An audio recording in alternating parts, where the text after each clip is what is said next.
Parce qu'on est dans un des rares lieux où on peut avoir un peu le pressentiment du paysage dans lequel vivait Jésus.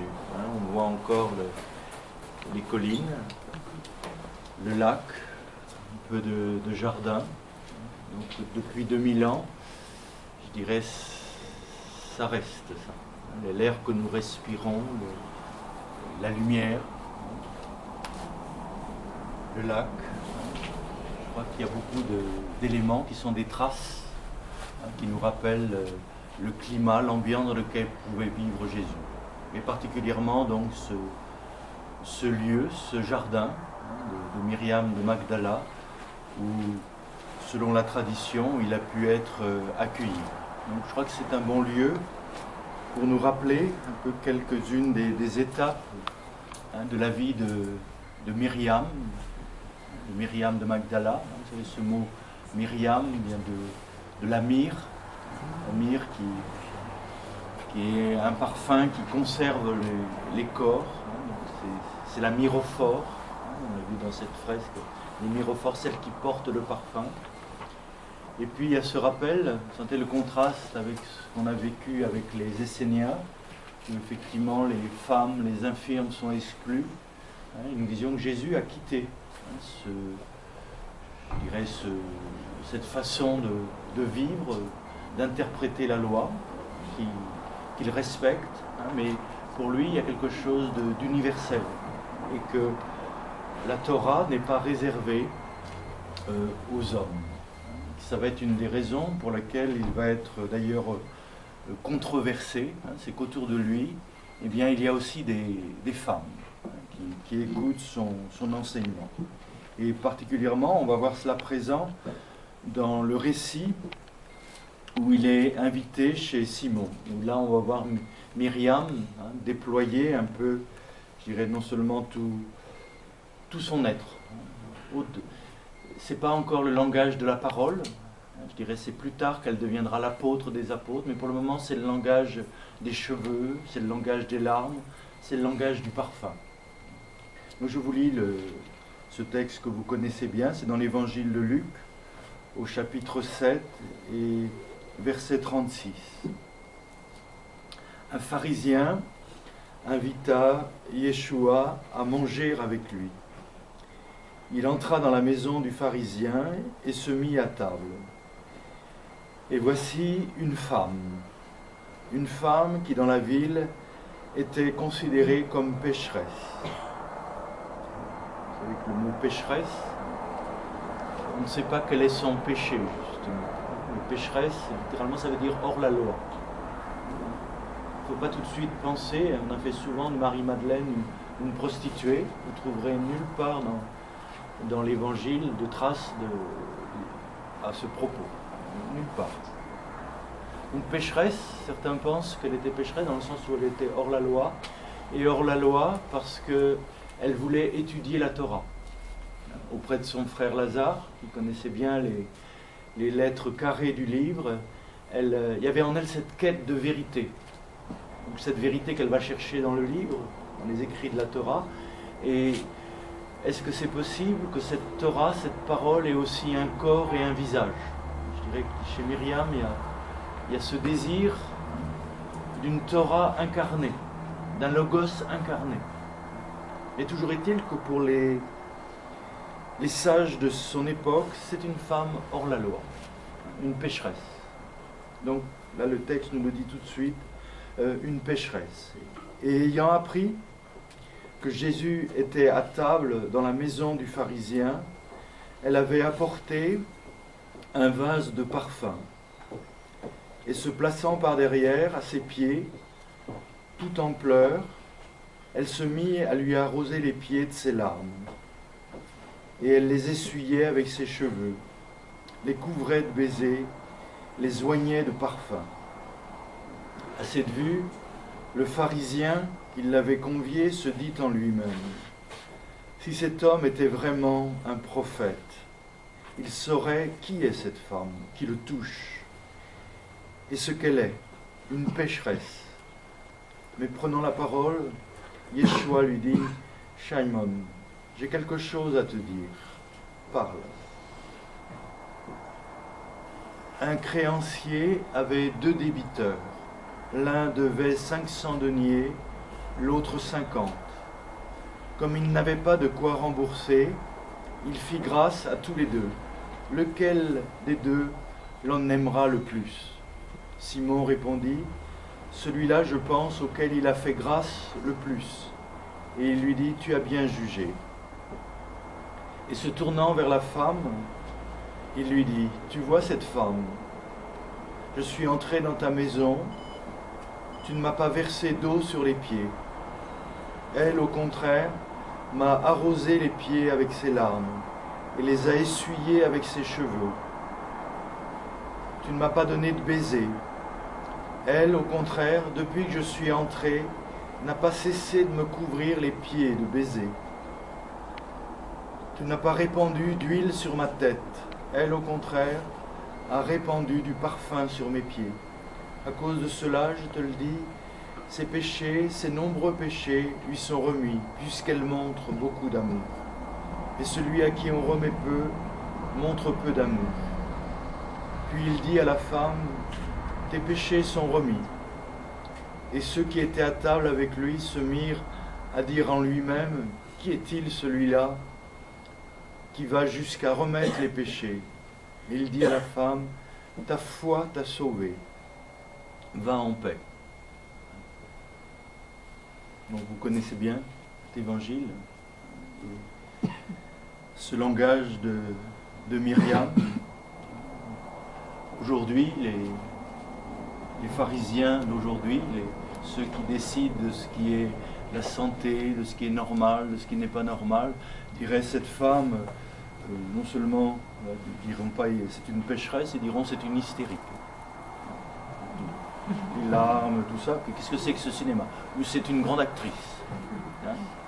Bon, tout ça pour dire cette façon de juger l'autre. Hein? Et quelles que soient les époques, il y a toujours cette façon d'étiqueter l'autre. Hein? Et de lui prêter des intentions, hein? Des pensées qui ne sont peut-être pas celles qui l'habitent. Et ce qui est essentiel dans l'attitude de Yeshua, c'est qu'il ne regarde pas, je dirais, les apparences, il regarde le cœur. Et il dit à Simon, tu vois cette femme, tu la considères comme une pécheresse, mais c'est elle qui accomplit la loi. Les règles de l'hospitalité. Quand on a marché dans la boue, on vous lave les pieds. Et elle, c'est non seulement, elle me lave les pieds avec de l'eau, mais avec ses propres larmes. Alors là, il y a tout ce symbolisme des larmes qui lave le cœur et l'intelligence. Donc on y reviendra. Et c'est peut-être bien qu'on passe par ici avant le baptême. Parce que vous vous souvenez de ce que disaient les anciens, le véritable baptême, c'est le baptême des larmes. Et celui qui a été plongé dans l'eau, mais qui n'a pas été plongé dans ses larmes, son baptême ne vaut rien. Ou son baptême n'est qu'un baptême extérieur, n'est qu'un baptême symbolique. Mais le véritable baptême, c'est de plonger, je dirais, dans nos larmes. Qu'est-ce que ça veut dire? C'est retrouver notre cœur liquide. D'un point de vue psychosomatique, vous savez, les larmes, c'est très important. Je me souviens des recherches qu'on faisait à notre université à UCLA, aux États-Unis. Dans chaque larme, on peut voir l'état de santé de quelqu'un, mais aussi son état psychique. Comme toutes les sécrétions, je dirais, c'est une récapitulation de tout ce qui est dans le corps. Et quelqu'un qui ne peut pas pleurer, vous vous souvenez peut-être de ce livre qui s'appelait L'enfant aux yeux de pierre, un enfant qui ne pouvait pas pleurer. Retrouver notre cœur de chair, notre cœur liquide, plutôt qu'un cœur de pierre. Donc la plongée dans le Christ, c'est retrouver cet élément liquide, retrouver je dirais, ce cœur vivant, ce cœur fluide, retrouver la fluidité de l'être, le mouvement de l'être. Il y a tout cela dans le symbolisme des larmes.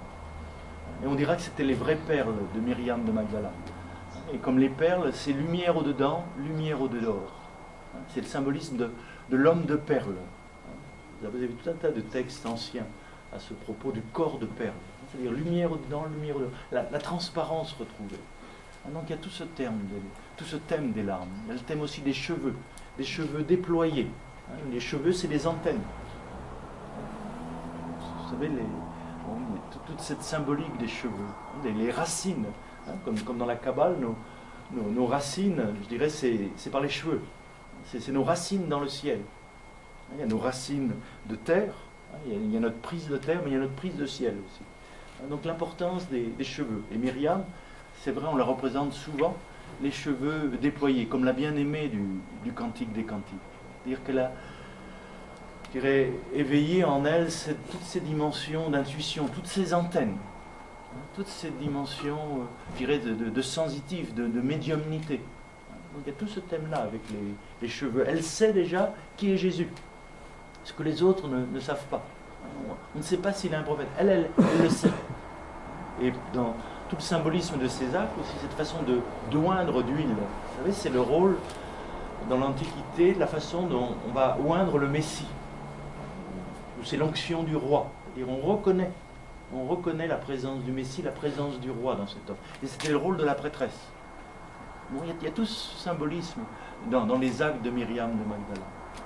Mais à un premier niveau, je dirais, ce que Jésus veut montrer, c'est que si dans cette femme a dépassé la peur, pour arriver dans une maison de pharisiens, donc ceux qui gardent la loi, ceux qui l'interprètent, le mot farash, c'est le discernement, ceux qui tranchent sur les différentes interprétations de la loi. Donc Myriam n'a pas peur d'aller dans la maison des hommes. Et vous savez que ce qui nous délivre de la peur, c'est l'amour. Le contraire de l'amour, c'est la peur. Dans l'évangile de Jean, dans la première épître de Jean. Et là, on voit une femme qui n'a pas peur. Et là, Jésus rappelle, puisqu'il y a de l'amour en elle, je dirais, elle est lavée de ses péchés. C'est l'amour qui purifie. C'est l'amour qui nous lave. Et que ces péchés, ces nombreux péchés, quel que soit, encore une fois, vous vous rappelez le sens du mot péché, de viser à côté, toute son errance. Cette façon d'être désorienté. On pourrait dire que Myriam symbolise la psyché désorientée, la psyché qui cherche l'esprit, qui n'a pas encore retrouvé l'axe de l'esprit. C'est la Sophia qui cherche le logos. Cette sagesse psychique qui va découvrir, je dirais, le pneuma, l'Esprit Saint, et retrouver là son axe. Donc Myriam, dans cette rencontre avec Yeshua, reconnaît en lui, je dirais, le logos. Et elle devient d'une certaine façon sa Sophia, la sagesse qui s'unit à ce logos, le psychisme qui est uni à l'esprit. Et puisqu'elle montre de l'amour, elle est lavée, nettoyée. Ta foi t'a sauvé, va en paix. C'est une parole qui revient souvent dans l'évangile. C'est-à-dire ton adhésion, ta foi, vous vous souvenez, c'est le mot amen, aman. C'est-à-dire j'adhère, je ne fais qu'un. Ton adhésion à je suis, ton adhésion à l'être, ton adhésion à l'être qui te fait être, que tu as reconnu dans la présence de cet homme, eh bien cette adhésion, c'est ce qui te sauve, c'est ce qui te libère. Ta foi t'a sauvé, va en paix, shalom, entre dans la shalom, entre dans la plénitude même de ta vie. Bon. Donc la femme, la psyché au désir désorienté, retrouve son axe à travers cette rencontre. Et elle va devenir capable de contemplation. Et là, c'est cet autre épisode qu'on retrouve aussi chez Saint Luc au chapitre 10, vous vous souvenez de ce dialogue entre Marthe et Marie. Donc Jésus va se reposer chez Marthe, Marie et Lazare. Là aussi, au passage, c'est important de se rappeler que Jésus n'a pas simplement des disciples, il a aussi des amis. Et à côté de l'église des disciples, il y a aussi cette église des amis. Et que là, on n'est plus à Magdala, mais on est à Béthanie. Donc selon la tradition, Myriam, Marthe et Lazare, donc cette famille, avaient une maison de vacances donc à Magdala, qui était particulièrement chère à Myriam, qui lui a donné son nom. Mais il aimait aussi se retirer à Béthanie, c'est ses amis, lorsqu'il était en enseignement, je dirais, à Jérusalem. L'importance de l'amitié aussi dans la vie de Jésus, des lieux où il trouve un petit peu de calme et de repos. Et là, il y a ce beau dialogue entre ces deux sœurs que vous connaissez. Marthe, donc, était occupée aux soins pour préparer le repas. Marie, elle, s'était assise au pied de l'enseigneur et elle écoutait sa parole. Marthe était absorbée par les multiples soins du service. Et intervenant, elle dit, « Seigneur, cela ne te fait rien, que ma sœur me laisse servir toute seule, dis-lui donc de m'aider. » Mais le Seigneur lui répondit, « Marthe, Marthe, tu te soucies, tu t'agites pour beaucoup de choses. Une seule est nécessaire. Marie a choisi la meilleure part, elle ne lui sera pas enlevée. » Là aussi, vous connaissez bien cet évangile et qui peut en choquer certains. Parce qu'effectivement, Marthe, je dirais, s'occupe, prépare le repas de Yeshua. Pendant ce temps-là, sa sœur est assise à ses pieds, écoute la parole. Et sa réflexion, c'est la nôtre. Ça ne te fait rien de me voir travailler pendant que je me fatigue de voir ma sœur là qui t'écoute. C'est bien joli tout ça. Et vous avez entendu la réponse de Yeshua. Remarquez bien que Jésus ne reproche pas à Marthe de préparer le repas. Remarquez bien son insistance. Marthe, Marthe. D'abord, il la recentre. Comme s'il fallait lui rappeler par 2 fois comment elle s'appelle. Reviens dans ton axe, reviens à toi-même. Marthe, Marthe. Il l'enracine. Et là, il lui dit, tu te soucies et tu t'agites. Ça, c'est intéressant pour nous, parce qu'on prend souvent notre agitation pour de l'action.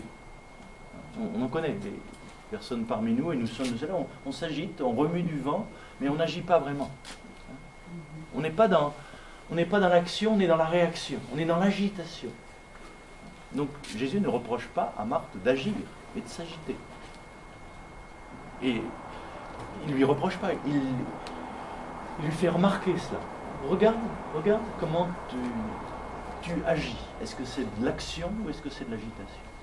Ensuite, la deuxième chose, c'est le souci. Ça, c'est vraiment un refrain qui revient souvent dans l'Évangile. Ne vous souciez pas. Ne vous souciez pas du lendemain. Ne vous retournez pas en arrière, ne vous souciez pas de demain. C'est l'instant présent. Se faire du souci. Qu'est-ce que c'est que se faire du souci? C'est de rajouter du mental. Rajouter des pensées à l'action. Là, on retrouve la grande sagesse des Upanishads, qui nous disent tu as droit à l'action, mais pas au résultat de l'action.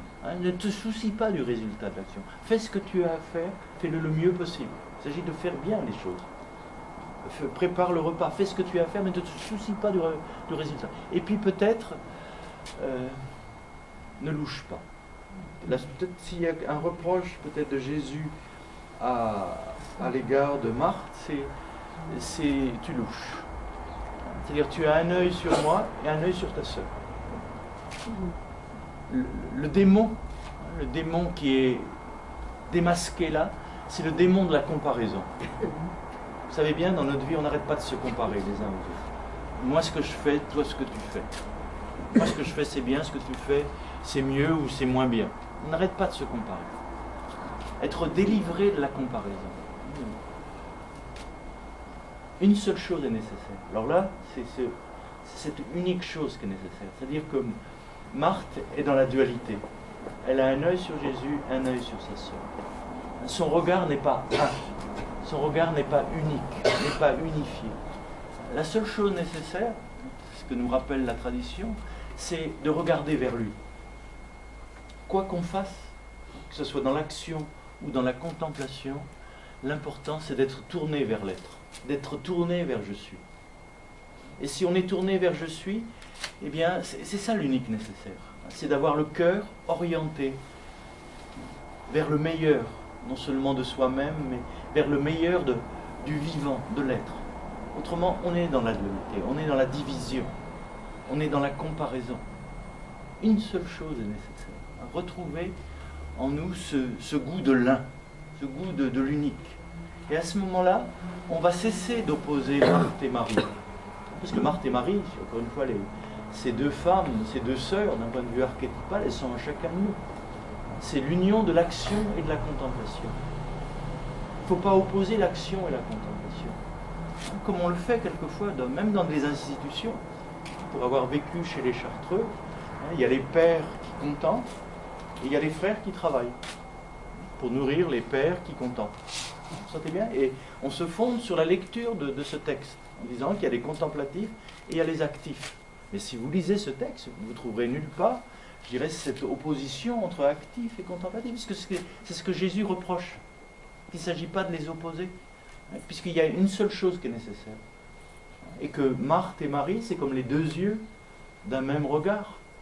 Si ces deux yeux regardent vers Jésus, regardent vers je suis, il n'y a pas de problème. Si ces deux yeux se regardent l'un l'autre, effectivement, ça louche. Marthe et Marie, c'est les deux joues d'un même visage. Et si vous êtes dans l'unique nécessaire, si vous êtes à l'écoute du meilleur de vous-même, il y a certains moments, le meilleur de vous-même vous dit, retire-toi, assieds-toi, contemple, écoute, médite. Vous sentez bien, si vous écoutez, si vous êtes à l'écoute de l'un, de l'être en vous, il y a des moments, ça veut dire, retire-toi. Il y a trop de bruit dans ta tête, il y a trop de bruit autour, viens et médite, assieds-toi. Et il y a d'autres moments, si vous écoutez toujours le meilleur de vous-même, l'unique, l'un en vous, qui vous dit, sors de ta contemplation, sors de ta méditation. Il y a des personnes qu'il s'agit de servir, qu'il s'agit de guérir, qu'il s'agit d'enseigner. Va, sors. Donc il s'agit d'écouter l'amour.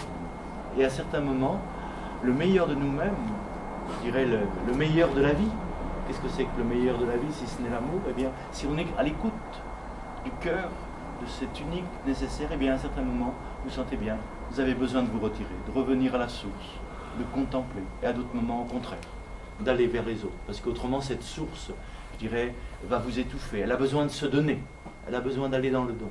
Donc ne pas opposer Marthe et Marie. Donc, Myriam, vous sentez bien toutes les étapes de la transformation Jung parlait des métamorphoses de la libido, c'est toujours l'énergie créatrice. On pourrait parler ici des métamorphoses de la psyché, les métamorphoses du psychisme. Donc, le psychisme désordonné, possédé, aliéné, retrouve son axe, il devient capable de contemplation. Et non seulement il devient capable de contemplation, il va être capable d'intercession. Et là, ça va être ce fameux épisode, bon, on ne va pas le lire ici, peut-être on aura l'occasion d'y revenir, de la résurrection de Lazare. Vous vous souvenez? Lazare est enterré depuis 3 jours, et là Jésus revient, là du côté de Béthanie. Malheureusement, aujourd'hui, on ne peut plus tellement visiter ce lieu, puisqu'il est derrière le mur de protection ou de séparation. Et là, vous vous souvenez que Marie va aller vers Jésus. Et de nouveau, elle va pleurer. Et voyant Marie pleurer, Jésus va pleurer lui aussi. Et là, ça va beaucoup étonner, je dirais, de nouveau, les pharisiens, les sages qui sont autour, en disant, voyez comme il l'aimait. Comme si, je dirais, l'émotion de Marie réveillait sa propre émotion. Jésus n'est pas un sage aux yeux de pierre. Il n'est pas, on parlait d'équanimité hier, cette équanimité n'est pas de l'indifférence, n'est pas du blindage, c'est un être sensible. Et la mort de ses amis, qu'est-ce que vous voulez, ça le touche. Comme si, je dirais, il y a des lieux de nous-mêmes qui n'existent pas tant que les larmes n'y ont pas pénétré. Il y a des lieux de nous-mêmes qui n'existent pas tant que la souffrance n'y a pas pénétré. Il y a des lieux de nous-mêmes qui n'existent pas tant que l'amour n'y a pas pénétré. Je préfère dire, il y a des lieux de nous-mêmes qui n'existent pas tant que l'amour n'y a pas pénétré. Et là, Jésus, dans cette relation avec Marie, eh bien, il y a comme les vases communicants, quelque chose de lui-même qui regarde la mort en face, de ce qu'elle peut avoir je dirais, de difficile. Et l'énergie de vie qui est en lui va rappeler son ami Lazare, je dirais, va le réanimer. Il ne faut pas parler de résurrection. La résurrection, c'est le passage, je dirais, de cette fréquence, de ce niveau de réalité qui est le nôtre, à un niveau de réalité qui est hors la mort, hors le temps. Or, Lazare ne va pas sortir du temps. Il va revenir. Il va être réanimé. Bon, vous connaissez toutes les différentes techniques de réanimation. Et parmi les techniques de réanimation, il y a le son. Chez les Tibétains, dans certaines traditions, effectivement, par certains sons. Et là, c'est bien précisé dans l'Évangile comment Jésus, d'une voix spéciale, appelle Lazare du tombeau. ici la puissance de l'énergie du son, il ramène, je dirais, l'information dans le corps. Qu'est-ce que c'est que ce qu'on appelle la mort? C'est l'information qui se retire d'une matière. Mais rien ne nous dit que cette information ne continue pas dans d'autres corps, dans d'autres niveaux de réalité. Et qu'on peut rappeler cette information, je dirais, pour réanimer, pour réinformer ce corps. Donc tout ça pour dire que Myriam, c'est aussi la puissance d'intercession, la puissance de la prière. Cette contemplation conduit à la compassion. Et cette compassion va conduire aussi à la prophétie. Myriam, c'est aussi la femme prophète. Et c'est une nouvelle onction.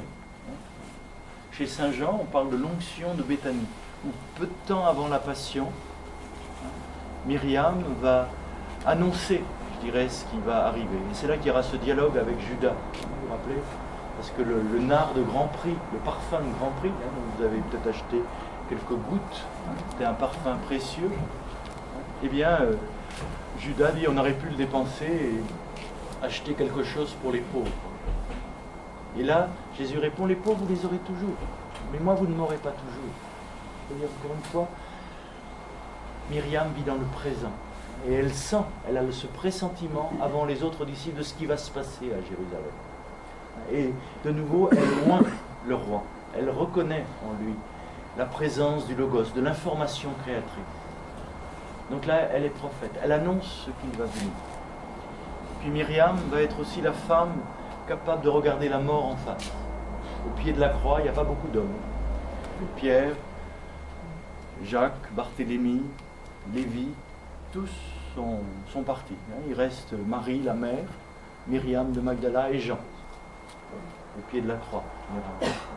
Donc là, Myriam va être l'archétype de la femme, je dirais, qui est capable d'accompagner les mourants.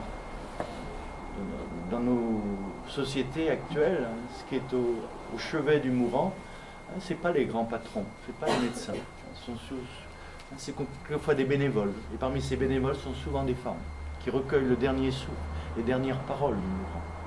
Donc Myriam est là, dans cette attitude du psychisme, capable de regarder la mort en face. Et parce qu'elle regarde la mort en face, elle va être capable aussi de regarder à l'intérieur du tombeau. Vous vous souvenez, là on entre dans les récits de la résurrection, le tombeau est vide. C'est-à-dire qu'en nous, le féminin, le psychisme, lorsqu'il est passé par la contemplation, par la compassion, il s'est éveillé à cette dimension prophétique, devient capable de regarder dans le vide, n'a pas peur de la vacuité, n'a pas peur du grand Shabbat, justement, du grand silence.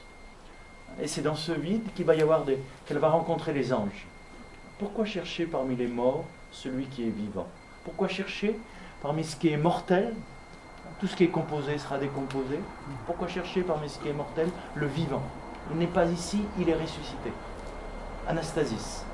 Il se situe sur une autre fréquence, sur une autre longueur d'onde. Ne le cherchez plus sur la longueur d'onde du connu, sur la fréquence spatio-temporelle. Il est ressuscité. Donc là, le monde des anges symbolise, je dirais, tous ces états de conscience du monde intermédiaire, ce qu'on appelle l'imaginal, ou d'autres noms, selon les traditions. Donc, Myriam, par sa contemplation, par son silence, par cette capacité d'endurer le vide, va rencontrer ces plans, ces niveaux intermédiaires. Et à ce moment-là, là on revient dans le jardin, le jardinier lui parle, et elle ne reconnaît pas que c'est Jésus. Et ça aussi, ça va être un enseignement important, c'est que désormais Jésus, Yeshua, je suis, il a tous les visages de l'être humain. Tout être. Comme le disent les pères de l'Église, tu as vu ton frère, tu as vu ton Dieu. Tout être est un visage de Dieu, une théophanie, une manifestation de Dieu. Quel que soit ce visage, quelle que soit cette forme. C'est pour ça que Jésus lui dira, Myriam, Rabouni. Là on retrouve le cantique des cantiques. Myriam, Rabouni. C'est un des plus beaux dialogues d'amour de la Bible. Simplement, chacun s'appelle par son nom. Et vous sentez bien que dans cette prononciation du nom, il y a toute cette contemplation. Rabouni, qui veut dire mon maître bien-aimé.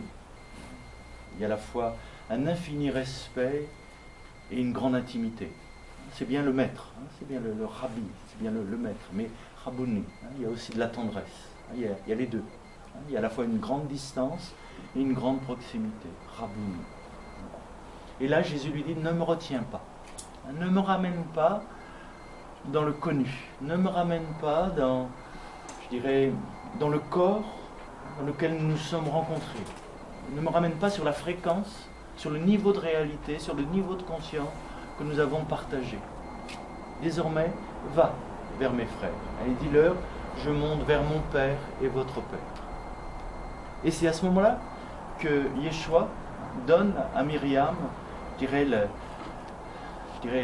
la parole qui jusqu'ici était réservée aux hommes. Myriam devient l'apôtre des apôtres. Ça, je trouve, le refoulement de la femme dans la tradition chrétienne, comme dans d'autres traditions, je dirais c'est quelque chose de grave. C'est le refoulement de la gnose, de la connaissance. Myriam est l'apôtre des apôtres. Et là, bon, vous sentez bien, ici on est à Magdala, en face c'est Capharnaüm, c'est la ville de Pierre. Et entre les deux villes, entre Migdal et Capharnaüm, aux origines du christianisme, il y a eu toujours un petit conflit, qui fait que pendant longtemps, ce lieu est resté complètement dans l'obscurité. Ce qui se passe aujourd'hui avec le lac qui descend, des restes de cette ville de Migdal sont en train de ressurgir. Comme l'évangile de Marie ressurgit de la terre anagamadi. C'est intéressant quand même, il y a des signes des temps. Comme si, aujourd'hui, si le christianisme veut survivre, il a à redécouvrir aussi toute cette dimension du féminin dans sa tradition. Donc Myriam, là, je dirais, on a suivi un peu son chemin, depuis ce psychisme désorienté qui retrouve son axe, qui devient capable de contemplation, à l'écoute du meilleur d'elle-même, à l'écoute de l'unique nécessaire. Et quand on écoute le meilleur de soi-même, quand on écoute, on devient capable de compassion, d'intercession, et la force de la prière. On devient capable de regarder la mort en face, de traverser le vide, de voyager dans des niveaux de réalité non ordinaires, sans perdre pied, sans perdre ses racines. Et on devient capable de reconnaître la présence du Christ en tout être, quelle que soit sa forme. C'est cette semence de lumière. Le Logos, il habite tout homme venant en ce monde, pas seulement les chrétiens, pas seulement les croyants, tout être. Il est la lumière de tout être venant en ce monde. Et cette lumière, c'est la vie, c'est le vivant qui est en tout être. Et il s'agit d'avoir des yeux pour le voir, un cœur pour le reconnaître. Et Myriam va avoir à transmettre cela. Là, on entre dans la transmission. Myriam, l'initiée, devient l'initiatrice. Et ça, on retrouve ça dans l'évangile de Thomas, dans l'évangile de Myriam. Donc, cet évangile qui est attribué non seulement à des hommes, mais un évangile attribué à une femme. Donc, de montrer qu'il peut y avoir un regard féminin sur Jésus aussi. Et qu'on a beaucoup. Il ne s'agit pas d'opposer Pierre et Myriam, même s'ils étaient en conflit. Encore une fois, Pierre et Myriam, c'est dans notre tête, c'est les deux hémisphères de notre cerveau. C'est l'intuition et la raison qui continuent encore à se battre à l'intérieur de nous. Donc la réconciliation de Pierre et de Myriam, c'est quelque chose d'important. Mais ça commence à l'intérieur de nous-mêmes. Bon, il y a encore beaucoup de choses à dire sur Myriam et à lire peut-être à côté de ces textes qui ont été considérés comme canoniques, c'est-à-dire utiles à l'institution, d'écouter aussi ces textes qui n'ont pas été considérés comme utiles pour l'édification de l'institution, mais qui peuvent parler aussi nous transmettre des informations, nous transmettre des images, des symboles, qui peuvent enrichir notre vision de Yeshua. En tout cas, de replacer tout cela dans un devenir. Et que nous-mêmes, avec Myriam, nous sommes en chemin. Et que notre psyché, notre psychisme, dans sa quête de l'esprit, eh bien, doit vivre un certain nombre de mutations qui passent par le retour au cœur, le retour à l'unique, qui passe par des temps de silence, de contemplation, d'assise, qui passe par des temps d'intercession, de prière et d'ouverture de notre intuition, de ce pressentiment du réel, ne pas avoir peur de la mort, de la souffrance, ne pas avoir peur du vide. Encore une fois, c'est cet amour qui nous permet de traverser tout ça. Donc que Myriam, qui nous accueille dans ce lieu, est la première à nous recevoir au bord du lac, avant Pierre, avant tous ceux qu'on va rencontrer au bord du lac, et bien qu'elle nous aide dans cette qualité d'écoute, d'attention, de Yeshua, qui n'est plus seulement à l'extérieur. Là, c'est un beau texte de la liturgie de la résurrection, qui dit Myriam, désormais ne cherche plus ton enseigneur, ton maître au dehors, il est au-dedans de toi. Et c'est ce que dira Jésus, il est avantageux pour vous que je m'en aille. Parce que si je ne m'en vais pas, l'Esprit Saint ne viendra pas. C'est-à-dire, si je ne m'en vais pas, vous allez faire de moi un gourou, un maître, quelqu'un qu'il faut suivre. Alors que cherchez-moi à l'intérieur de vous-même. Le maître, il est à l'intérieur de vous. Et c'est lui, c'est son souffle, c'est son intelligence qui vous inspire les actes justes, des actes d'action à certains moments, des actes de contemplation à d'autres, des actes qui viennent de la profondeur. Autrement, vous allez suivre quelqu'un qui parle à l'extérieur, un enseignement extérieur. Et l'enseignement, il est à l'intérieur de vous. Le logos est à l'intérieur. Donc Myriam, celui que tu cherches au dehors, il est au-dedans de toi. C'est peut-être une parole qui pourrait nous être utile aujourd'hui. En tout cas, elle nous est redite ici, en ce lieu de Magdala. Auriez-vous quelque chose un peu à préciser ou à ajouter à propos de Myriam? Il me semble que le soleil du matin est du côté de Myriam, de Migdal, et que là-bas c'est le soleil du soir. Alors où est le soleil? Je dirais. Là-bas, hein, donc il se couche de ce côté-là. Oui, mais il se lève là-bas. Il met la lumière du matin ici. Oui. On peut dire aussi qu'il se lève là-bas, il se couche de ce côté-là. Donc tout le chemin qu'il parcourt, hein, c'est pour aller vers... il se lève du côté du levant, on pourrait dire du masculin, pour finir dans le féminin. Hein, bon, c'est tout un chemin à parcourir. Bon, mais les interprétations... Mais en tout cas, ce qui est important, c'est de voir que le soleil du matin éclaire ce lieu, comme le soleil du couchant éclaire l'autre. Comme l'homme peut éclairer la femme, comme la femme peut éclairer l'homme. Bon, si on le prend dans ce sens-là.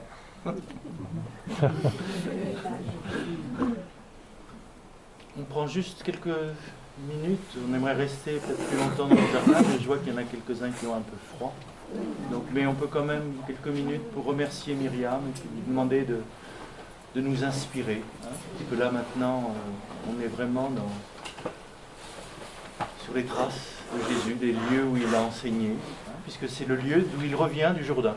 Donc il revient du désert plutôt, du désert où il était, pour venir enseigner ici. Donc là on est passé, le chemin qu'on a parcouru, c'est celui-là. Et demain, ou un autre jour, on verra, on peut plonger. On peut plonger dans sa présence. Mais souvenez-vous de Myriam et de ses larmes. Ça ne veut pas dire qu'on va se mettre tous à pleurer. Hein, il ne s'agit pas du tout des larmes de crocodile, il ne s'agit pas des larmes extérieures, mais de retrouver à l'intérieur de nous, sentez bien ces moments où ce qui est dur en vous s'adoucit. Ces moments où ce qui est crispé, ce qui est tendu, ce qui est plein de questions, tout d'un coup ça se détend. Et la confiance retrouvée. Le paradis perdu, c'est la confiance perdue. Retrouvez un peu ce parfum du paradis. Et c'est bien aussi qu'on soit dans un lieu où on ait pu emmener quelques bonnes odeurs, parce que, je dirais, Dieu, comme le dit le Cantique des Cantiques, Dieu c'est un parfum. Et un parfum, ça se respire, ça s'intériorise. On ne peut pas prendre un parfum avec des clés à molette. Ce n'est pas le bon instrument. Et nous, quelquefois, avec notre raison, hein, on posait hier après-midi la question, mais qui est Dieu? Ce n'est pas avec notre raison, avec nos explications. Hein, il n'y a pas de preuve de l'existence de Dieu. Il n'y a que des épreuves. Il n'y a que des façons d'éprouver. La vie s'éprouve en elle-même. Il s'agit d'éprouver, de respirer le parfum de l'être. Donc peut-être que nous sommes invités par Myriam à marcher autrement dans ces lieux. Non pas de chercher à voir ceci, à voir cela, à expliquer ceci, mais à respirer là. Oui, une présence. Comme on dit quelquefois, cet homme qui marche, qui a marché dans ces lieux, a laissé comme quelque chose de son parfum. Et dans l'air, hein, il arrive parfois que, bon, on le sente. Hein, il est là. C'est pas toujours au endroit où on pensait. C'est pas dans l'église qui fait mémoire de lui, c'est pas ici ou là, mais peut-être en chemin. Tout d'un coup, il nous rejoint. Et le laisser nous rejoindre.